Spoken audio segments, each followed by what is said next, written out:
Welcome to జనం మాట. నేను మీ చంద్ర. ఈ రోజు ఈనాడు ఆంధ్రజ్యోతి ఏం వార్తలు రాసాయో ఆ వార్తల గురించి మనం మాట్లాడే ప్రయత్నం చేద్దాం. గడివిస్తే అధికారులు నిద్రపోతారంటూ కోర్టు తీర్పును రాసింది. ఇసుక అక్రమ తవ్వకాలు కొనసాగుతూ పోతాయి.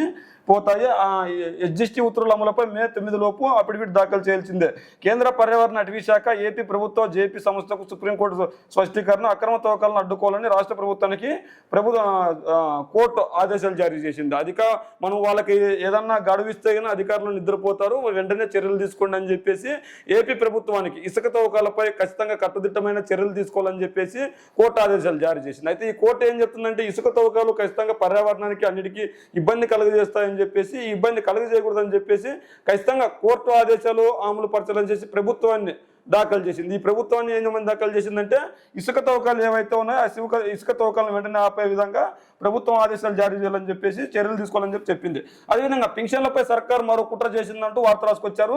ఇప్పుడు మన పింఛన్ల గురించి ఎందుకు రాశారంటే రేపు పొద్దున 1వ తేదీ ఈ వాలంటరీ వ్యవస్థ ఏదైతే ఉందో ఆ వాలంటరీ వ్యవస్థ ద్వారా పింఛన్లు గత ప్రభుత్వం అంటే ఇప్పటి వరకు అధికారంలో ఉన్న జగన్మోహన్ రెడ్డి గారి ప్రభుత్వం ఇచ్చింది. అంటే ఇప్పుడు రాబోయే ఎన్నికల్లో ఎవరు గెలుస్తారో ఎవరు అధికారంలోకి వస్తారో తెలియదు, కానీ ఇప్పుడు ఆపద్ధర్మ ముఖ్యమంత్రిగా జగన్మోహన్ రెడ్డి గారు ఉన్నారు. అయితే కొంతమంది గతంలో పనిచేసిన అధికారులను అడ్డు పెట్టుకొని ఆ అధికారులతో పింఛన్లు వాలంటీర్లు ఇవ్వకూడదని చెప్పేసి ప్రభుత్వానికి అల్టిమేటం జారీ చేయాలని చెప్పేసి ఎన్నికల కమిషనర్ కి ఫిర్యాదు చేసింది. దాంతో ఎన్నికల కమిషన్ ఏం చేసిందంటే ఖచ్చితంగా వాలంటరీ వ్యవస్థను ఈ పింఛన్లు ఇవ్వకూడదు, సంక్షేమ పథకాల గురించి వాలంటీర్లు మాట్లాడకూడదని ఆదేశాలు జారీ చేసింది. మరి ఈ వాలంటరీ వ్యవస్థను కొనసాగిస్తాం, 10,000 వాళ్ళకి జీతం పెంచుతామని చెప్తూనే వాలంటీర్లు పింఛన్లు ఇస్తే తప్పు అని చెప్పి ఎందుకు అడ్డుకున్నారు? మరి ఆ వాలంటీర్ల గురించి ఎందుకు ఈ కుట్రపూరితమైన మాటలు మాట్లాడుతున్నారు? ఒకసారి మనం చూసుకున్నట్లయితే లబ్ధిదారులను ఇబ్బంది పెట్టడమే ప్రభుత్వ పెద్దల లక్ష్యం. ఇంటింటికి పింఛన్లు సులభమైన సస్యమేర. ముందు సచివాలయాలకు, ఆ తర్వాత బ్యాంకుల చుట్టూ తిరిగేలా వ్యూహం. నెపం ప్రతిపక్షాల మీదకి నెట్టేసే దురాలోచన. ఇంకా ఎవరిపైన నెపం నెడతారో తెలియదు, పింఛన్లు ఎట్లా పంచుతారో తెలియదు, ఎవరికి ఎటువంటి ఊహాజనితమైన వార్తలకు పెట్టింది మారుపేరుగా ఈనాడు తయారైంది. రేపు పొద్దున ఏం జరగబోతుందో వీళ్ళు ఆలోచించేసి ఒక వార్త రాసేస్తున్నారు. అంటే ప్రజల్ని ఎర్రిపప్పుల ప్రజలకు ఆలోచించేసే శక్తి లేదా? ప్రజల్ని అమాయకులు అనుకుంటున్నారా? అంటే రేపు పొద్దున ఏం జరగబోతుందో నీకెలా తెలుసు? వాళ్ళ ఖాతాల్లోకి వేసిన తర్వాత ప్రజలు సంతోషంగా ఉండొచ్చు, మరి సచివాలయ వ్యవస్థ ద్వారా వాళ్ళకి డబ్బులు ఇస్తే సంతోషంగా ఉండొచ్చు. రేపు పొద్దున దుష్ప్రచారం చేసి రేపు పొద్దున ఇలా వ్యతిరేకత రావచ్చు అని ఈ రోజు ఎందుకు? రేపు జరగబోయే వార్త ఈ రోజు ఎలా రాస్తావు? అంటే ఊహాజనితమైన వార్త. అంటే నీ ఊహకు ఏది తోస్తే అది రాస్తావా? నీ ఊహకు సంబంధించింది జర్నలిజం అంటే ఇదే. జరిగింది జరుగుతున్నట్లు ప్రజలకు చూపించడం జర్నలిజం. కానీ మీరేం చేస్తున్నారు? రేపు ఇలా జరగవచ్చు, అలా చేయొచ్చు, ఇలా పెట్టొచ్చు, ఇలా రాష్ట్ర ప్రజలను మభ్యపెట్టే విధంగా ఉండదా? అంటే కేవలం పెన్షన్దారులను అడ్డు పెట్టుకొని ప్రభుత్వాన్ని గద్దె దించాలని మీరు చూస్తున్నారు. మరి అదే పెన్షనర్దారులకి, అదే వికలాంగులకు కావచ్చు, అదే వృద్ధులకు కావచ్చు, అదే వితంతువులకు కావచ్చు, జగన్మోహన్ రెడ్డి గారు అధికారంలోకి వచ్చిన వెంటనే వాలంటీర్లు వ్యవస్థను తీసుకొని వచ్చి ఇంటి వద్దకే పెన్షన్ ఇచ్చే కార్యక్రమాన్ని తీసుకొని వచ్చాడు. మరి చంద్రబాబు నాయుడు గారు ఈ కార్యక్రమాన్ని ఎందుకు తీసుకుని రాలేదు? 14 సంవత్సరాలకు ముఖ్యమంత్రిగా ఉండి మరి చంద్రబాబు నాయుడు గారు ఎందుకు సచివాలయ వ్యవస్థను తీసుకుని రాలేదు? చంద్రబాబు నాయుడు గారు ఎందుకు ఇంత పెద్ద ఎత్తున పెన్షన్లు లేదు? చంద్రబాబు నాయుడు గారు ఎందుకు ఇంత పెద్ద ఎత్తున ఆరోగ్య శ్రీని పెద్దపీట లేదు? చంద్రబాబు నాయుడు గారు ఎందుకు ఇంత పెద్ద పెట్టిన అమ్మఒడి ఇవ్వలేదు? మరి జగన్మోహన్ రెడ్డి గారు ఇచ్చిన సంక్షేమ పథకాలు అన్ని కొనసాగిస్తామంటున్నారు. ఈ రోజు పెన్షన్దారులు రేపు పొద్దున ఖచ్చితంగా రేపే 1వ తేదీ రాబోతుంది. 1వ తేదీ వస్తుంది కాబట్టి ఖచ్చితంగా ఈ పెన్షన్లు అడ్డుకున్నది ఎవరు అంటే చంద్రబాబు నాయుడు గారు అని పెన్షన్దారుని అడిగినా చెప్తాడు. ఆ పెన్షన్దారుడు అలా చెప్తాడు కాబట్టే వీళ్ళు ఊహించి ఖచ్చితంగా చంద్రబాబు నాయుడు గారికి చెడ్డ పేరు రాకూడదు, ఇది ప్రభుత్వం పెద్దల పైన వేస్తే ఖచ్చితంగా అది ఆటోమేటిక్గా జగన్మోహన్ రెడ్డి గారికి ఆపాదించవచ్చు అని చెప్పే నెపంతో ఈ విధంగా తయారు చేస్తున్నారు. జగన్మోహన్ రెడ్డి గారు అధికారంలోకి వచ్చిన తర్వాత ప్రతి 1వ తేదీన 99% పెన్షన్దారులకు పెన్షన్ అందిస్తున్న దాఖలాలు ఉన్నాయి. మరి ఆ 1% ఎందుకు అందించలేకపోయారని మీరు అడగవచ్చు. పెన్షన్దారులు ఊర్లో ఉండకపోవచ్చు, లేదంటే ఎక్కడికైనా వెళ్ళిండొచ్చు, ఇంకో చోటుకి వెళ్ళిండొచ్చు. అలా జగన్మోహన్ రెడ్డి గారు చేశారు కాబట్టే ఈ రోజు జగన్మోహన్ రెడ్డి గారికి మంచి పేరు వచ్చింది, మంచి బ్రహ్మరథం పట్టారు. ఈ రోజు వాలంటీర్ వ్యవస్థను మీరు కూడా కొనసాగిస్తామంటున్నారు. ఈ రోజు రేపు జరగబోయే అంశాన్ని ఈ రోజే రాశారు. బ్యాంకుల ఖాతాలకి ప్రభుత్వం ఇస్తున్నట్టు వద్దంటున్నారు. మరి ఏది చేసినా కూడా మరి ఏం చేయాలో మీరు మరి పోని పెన్షన్లపై సర్కార్ మరో కుట్ర. వాలంటీర్ వ్యవస్థను వాడుకోవద్దన్నారు. మరి పెన్షన్లు ఇంటింటికి ఎలా తీసుకొని ఇవ్వాలి? 2,000 కుటుంబాలకు కలిపి ఒక సచివాలయం వ్యవస్థ ఉంది. అంటే దాదాపు ఆ గ్రామంలో మరి ఎంతమంది పెన్షన్దారులు ఉంటారో తెలియదు, ఎంతమంది ఉంటారో తెలియదు. మరి అంతమందికి సచివాలయ వ్యవస్థ ఇంటింటికి వెళ్ళి పెన్షన్ ఇవ్వగలుగుతుందా? కుదరదు కదా. అంటే సచివాలయంలో ఒక సెక్రటరీ ఉంటాడు, ఆయన పైన ఆయనకు ఉంటుంది. డిజిటల్ అసిస్టెంట్ ఉంటాడు, డిజిటల్ అసిస్టెంట్ చేసే పని డిజిటల్ అసిస్టెంట్ చేస్తాడు. మరి తర్వాత అగ్రికల్చర్కి సంబంధించిన ఒక జాబ్ ఉంటుంది. అగ్రికల్చర్కి సంబంధించిన వ్యక్తి అగ్రికల్చర్ చూస్తాడు. అంటే తర్వాత పశువులకు సంబంధించిన వెటర్నరీ ఉంటాడు. మరి ఆ వెటర్నరీ చేసే జాబ్ అతను చేస్తాడు. మరి వెటర్నరీ చేసే జాబ్ అతను వచ్చి పెన్షన్ ఇవ్వలేడు కదా, అటువైపు ఆ సమస్య నష్టపోతుంది కదా. మరి ఒకవేళ అగ్రికల్చర్ వ్యక్తి వస్తే రైతులకు వెళ్ళినప్పుడు రైతులు ఇబ్బంది పడతారు కదా, దీన్ని మళ్ళీ దురుద్దేశంతో రాస్తారు. రైతులను పట్టించుకొని సచివాలయ వ్యవస్థ, సచివాలయ సిబ్బంది, సచివాలయం వైసీపీ కనసైకుల్లో నడుస్తుంది. టీడీపీ కార్యకర్తలు వస్తే పట్టించుకోవట్లేదు, కేవలం వైసీపీ వాళ్ళని మాత్రమే పట్టించుకుంటున్నారు. ఇలాంటి వార్తలు రాస్తారు. ఇది ఎంతవరకు సబబం, ఎంతవరకు న్యాయం? అంటే ఎవరు చేసే పని వాళ్ళు చేస్తారు. మరి వాలంటీర్ పెన్షన్ ఇచ్చింటే మీకు వచ్చే నొప్పి ఏంటి? మీరు అదే వాలంటీర్ వ్యవస్థ బాగుంది, 5,000 కాదు 10,000 ఇస్తానని చెప్పారు. మేనిఫెస్టోలో కూడా పెడతామంటున్నారు. మరి 10,000 ఇచ్చేటప్పుడు అదే వాలంటీర్ వచ్చి పెన్షన్ ఇస్తే మీకు వచ్చిన బాధ ఏంటి? మరి వాలంటీర్ వ్యవస్థను ఎందుకు అడ్డుకున్నారు? మరి వాలంటీర్ సేవలను ఎందుకు అడ్డుకున్నారు? మరి వాలంటీర్ సేవలపై ఎందుకు మీరు నిందలేశారు? వాలంటీర్ వ్యవస్థ హ్యూమన్ ట్రాఫికింగ్ చేస్తుందని మీరు ఎందుకు అన్నారు? వాలంటీర్ వ్యవస్థ గోల్డ్ సంచులు మోసే జాబ్ అని మీరు అనలేదా? వాలంటీర్ వ్యవస్థ మగవాళ్ళు లేనప్పుడు ఆడవాళ్ళు ఉన్నప్పుడు తలుపు కొట్టే జాబ్ అనలేదా? ఇన్ని మాట్లాడి మీరు ఆ వాలంటీర్ వ్యవస్థపై ఎట్లా మీరు సానుభూతితో ఉంటారు? మరి సానుభూతితో లేక ఈ రోజు వాలంటీర్ వ్యవస్థను అడ్డుకున్నారు. వికలాంగుల్ని, వృద్ధుల్ని, పెన్షన్దారులను ఇబ్బంది పెడుతున్నారు. సర్వాధికారులు ఉన్న నోరు విప్పని జగన్, ఎలాంటి పాత్ర లేకుండా సర్వశక్తులు ఒడ్డుతున్న విపక్షం, ఇంటింటికి పెన్షన్లతో అధికార పార్టీ వికృత రాజకీయ క్రీడ. సర్వాధికారులు ఉన్న నోరు విప్పని జగన్ అంట. సర్వాధికారాలు ఉన్నాయని ఆయన ఏదైనా చర్యలు చేపడితే ఎలా చేపట్టారు? మొన్న ఒకసారి ఒక నెల కింద ఒక కంపెనీకి భూమి కేటాయించింటే పరిశ్రమ రావాలని చెప్పేసి ఇంకొక నెలలో భూమి కేటాయిస్తారని అడిగారు. అంటే కేటాయించినా తప్పే, పని చేసినా తప్పే, పని చేయకపోయినా తప్పే. కేవలం మీరు ఈనాడు ఎలా చెప్తే అలా రాయాలా, ఎలా చెప్తే అలా చేయాలా? ఈనాడు వార్తాపత్రికలోని ఎడిటర్ ఏ వార్త డిసైడ్ చేస్తే ఆ వార్త జగన్మోహన్ రెడ్డి గారు పాటించుకుంటూ పోలా, ఏ వార్త డిసైడ్ చేస్తే ఆ పని చేసుకుంటూ పోలా. ఈ రోజు మంచిది చెడు గవర్నమెంట్, ప్రభుత్వం, పెద్దలు అందరూ డిస్కషన్ చేసి దానికి అనుగుణంగా పని చేసుకుంటూ పోతారు. మరి జగన్మోహన్ రెడ్డి గారు పని చేస్తే పని చేసాడు, ఆపద్ధర్మ ముఖ్యమంత్రిగా ఉన్నాడు అంటారు. పని చేయకపోతే ఎందుకు పని చేయలేదని అడుగుతారు. ఏది చేసినా కూడా జగన్మోహన్ రెడ్డి గారు పని నిందలే చేయడానికి వీళ్ళు సిద్ధంగా ఉన్నారు తప్ప అంతకు మించలేదు. మన్నటెడల్లో మళ్ళీ మృదంగమా, పన్నుటాకుల బ్యాంకుల చుట్టూ తిప్పిస్తారా? జగన్ కుతంత్రాలకు జవహర్ రెడ్డి, మురళీధర్ రెడ్డి, ధనంజయ రెడ్డి, శశిభూషణ్లు సహకారం అందిస్తున్నట్లు వీళ్ళు రాశారు. ఇంటి వద్ద పెన్షన్ ఇవ్వమంటే ఇదేం పద్ధతి? తెదే పదినతి చంద్రబాబు విమర్శ. ఇంటి వద్ద పెన్షన్ ఎలా ఇవ్వాలి? వాలంటీర్ వ్యవస్థ లేదు, ఎలా ఇవ్వాలి? మీకు టీడీపీ కార్యకర్తల ద్వారా ఇవ్వాలా, ఈనాడు విలేకరుల ద్వారా ఇవ్వాలా? మరి ఎలా ఇవ్వాలి ఇంటి వద్దకి పెన్షన్? ఇప్పుడు ఈ రోజు వాలంటీర్ వ్యవస్థ ఉండింటే ఈ రోజు ఇబ్బందులు వచ్చేవి కాదు కదా, మరి ఈ విమర్శలు వచ్చేవి కాదు కదా, ఇన్ని ఇబ్బందులు వచ్చేవి కాదు కదా. మీరు కుట్రపూరితమైన రాజకీయాలు చేస్తున్నారు. కాపు కాస్తానని కాటేశారు. జగన్ కాపులకు చేసిన దగ అంతా ఇంత కాదు. 10,000 కోట్లు ఖర్చు చేస్తారని మేనిఫెస్టోలో హామీ ఇచ్చింది 2,000 కోట్లు మాత్రమే. తెదేపా అమలు చేసిన పలు పథకాలు ఎత్తివేత అంటూ మాట్లాడారు. అదేవిధంగా ఇక్కడ మనం చూసుకోవాలి, జగన్మోహన్ రెడ్డి గారితో ఒక వార్త రాశారు.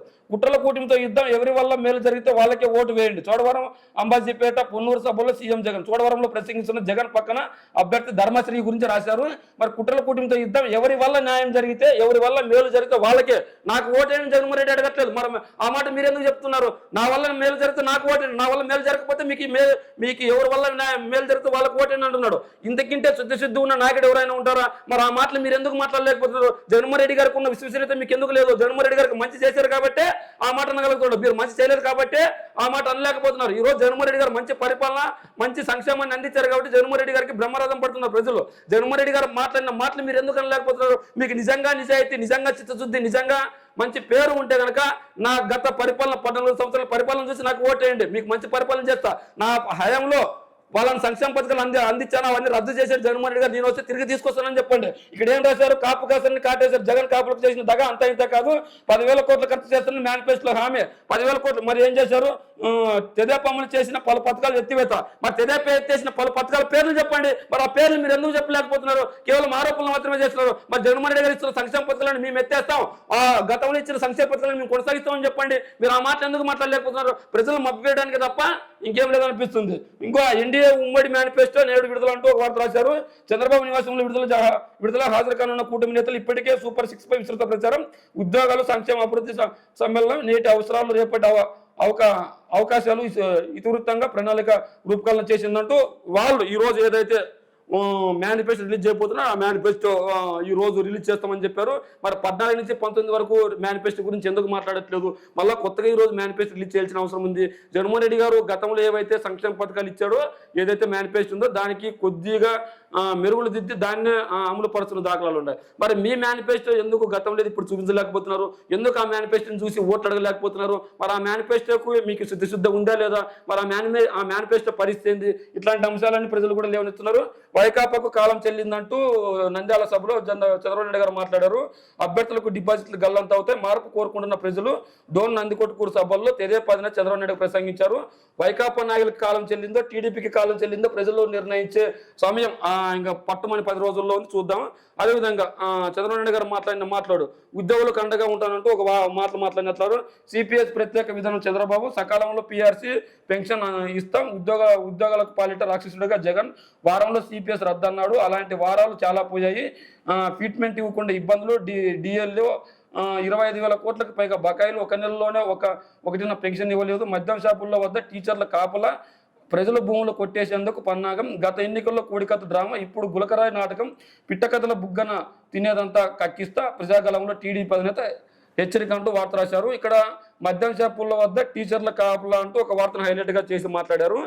ఇక్కడ టీచర్ వ్యవస్థ అంటేనే సమాజాన్ని తీర్చిదిద్దే బాధ్యత, అది ఏ విధంగా అయినా. మరి అలాంటి టీచర్లు కరోనా సమయంలో కాపలా పెట్టారని చెప్పి వీళ్ళు మాట్లాడుతున్నారు. మరి పెట్టారో లేదో మనకు తెలియదు, కానీ వీళ్ళు మాట్లాడుతున్నారు కాబట్టి పోనీ కరోనా టైంలో స్కూళ్ళు లేవు, మరి టీచర్లు విధులు చేయాలా వద్దా? మరి ఆ విధులు విధిస్తే తప్పేముంది? కేవలం టీచర్లను మభ్యపెట్టి టీచర్ల ఓట్లను కొలగొట్టడానికి ప్రయత్నిస్తున్నారు.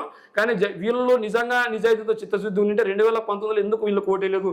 23 సీట్లకు మాత్రం ఎందుకు పరిమితమయ్యారు? మరి 2014 మేనిఫెస్టో గురించి ఎందుకు మాట్లాడట్లేదు? మరి 2014లో గెలిచిన తర్వాత ఏం చేశారు ఎందుకు చెప్పట్లేదు? జగన్మోహన్ రెడ్డి గారు పలానా చేసిన సంక్షేమ పథకాలన్నీ కొనసాగిస్తామని వీళ్ళు చెప్తున్నారు.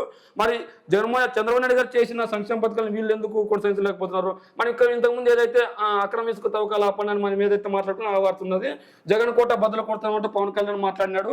అదేవిధంగా గ్లాసుపై కుట్ర, ఓట్లు చీలికకు వైసీపీ పన్నాగం, జనసేన పోటీలో లేని చోట కామన్ సింబల్గా అందరికీ అందుబాటులోకి గ్లాసు, 16 అసెంబ్లీ 3 ఎంపీ స్థానాల్లో కేటాయింపు, జనసేన అభిమానులను గందరగోళ పరిచే కుట్ర, అర్ధరాత్రి దాకా రిటర్నింగ్ ఆఫీసులు సహకారం చేశారంటూ చెప్పారు. యూటర్నింగ్ అధికారులు నామినేషన్లలో లోపాలపైన వైసీపీకి మేలు, కేసులు ఆశలు దాచేసిన మౌనం, కనీసం ఫిర్యాదులు పెట్టని వైనం అన్ని చిన్నవే అంటూ కనికరం, అస్మదీయ అధికారులను నమ్మించేసిన తీరును ముందే చెప్పిన ఆంధ్రజ్యోతి అంటూ ఒక వార్త రాశారు. ఇక్కడ గ్లాసు గుర్తు స్వతంత్ర అభ్యర్థులు కేటాయించిందని వీళ్ళు ఏడుపు. మరి తప్పేముంది? మరి పవన్ కళ్యాణ్కి ఇదైతే షాకే అని చెప్పాలి. పవన్ కళ్యాణ్కే కాదు, కూటమి పార్టీలన్నిటికీ ఇదంతా షాకే అని చెప్పాలి. ఇప్పుడు గ్లాసు గుర్తు ఫ్రీ సింబల్గా ఉంది. మరి మీకు చిత్తశుద్ధి ఉంటే, మీది రాజకీయ పార్టీ అయితే 175 నియోజకవర్గాల్లో పోటీ చేస్తే 175 నియోజకవర్గాల్లోనూ గ్లాస్ గుర్తు కేటాయిస్తారు. మీరు 2019లో పోటీ చేసినప్పుడు మీకు ఆ గ్లాస్ గుర్తు మీకు సొంతం కావడానికి మీకు సరిపడే ఓట్లు రాలేదు కాబట్టి ఈరోజు ఫ్రీ సింబల్గా ఉంది. 2024 ఎన్నికల్లో కూడా మీకు ఇప్పటి వరకు పార్టీ పెట్టి 10 సంవత్సరాలు అయినా కూడా ఒక గుర్తు అనేది మీరు సొంతం చేసుకోలేకపోయారంటే మరి మీ పార్టీ పరిస్థితి ఎలా ఉంది? మరి ఒక గుర్తు అనేది లేకపోతే పార్టీ అవుతుంది. మరి ఒక గుర్తు కోసం పోరాడే పరిస్థితి మీకు ఇంకా ఎందుకు వచ్చింది? ఈరోజు టీడీపీ పార్టీ గుర్తు ఏదంటే సైకిల్ అంటాం, కమలం పార్టీ గుర్తు ఏదంటే ఇది, బీజేపీ పార్టీ గుర్తు ఏదంటే కమలం అంటాం, కాంగ్రెస్ పార్టీ గుర్తు ఏదంటే హస్తం అంటాం, జగన్ పార్టీ గుర్తు ఏదంటే ఫ్యాన్ అంటాం. మరి జనసేన పార్టీ గుర్తు ఏదంటే ఎన్నికలు వచ్చినప్పుడల్లా ఇది ఒక రాద్ధాంతం.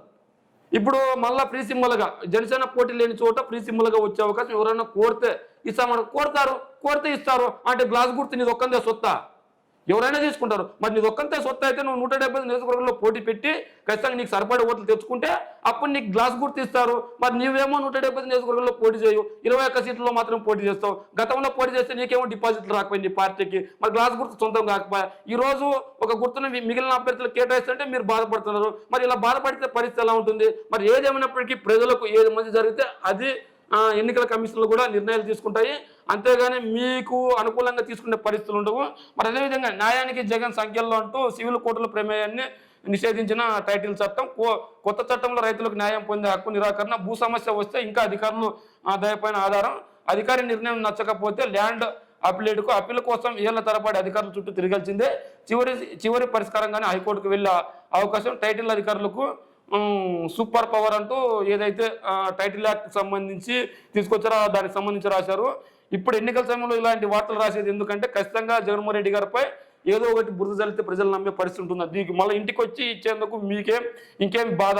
పెన్షన్లపై ఎందుకు వికృత క్రీడ? మనం ఇప్పటిదాకా తెచ్చుకున్నాం. ఎందుకు బాధ అంటే సరిపడా వ్యవస్థ లేదు కాబట్టి బాధపడుతున్నారు. ఈ రోజు జగన్మోహన్ రెడ్డి గారు వాలంటీర్ వ్యవస్థను తీసుకొని వస్తే మీరు ఎందుకు అడ్డుకున్నారో మీరు చెప్పాలి. మరి జగన్మోహన్ రెడ్డి గారు పరిపాలన చూసి నాకు ఓట్లు వేయండి, ఎవరి వల్ల మంచి జరిగితే వాటిలోకి ఓట్లు వేయండి అని జగన్మోహన్ రెడ్డి గారు అడుగుతున్నారు. మరి చంద్రబాబు గారు ఏమో జగన్ పరిపాలన నచ్చకపోతే నాకు ఓటు అని అడుగుతున్నారు. మళ్ళీ ఎవరి మాటల్లో చిత్తశుద్ధి ఉందో మీరే గ్రహించండి. ఏదేమైనప్పటికీ ఈ రోజు ఈనాడు ఆంధ్రజ్యోతి రాసిన వార్తల గురించి మీరేమనుకుంటున్నారో మీ కామెంట్ రూమ్లో తెలియజేయండి.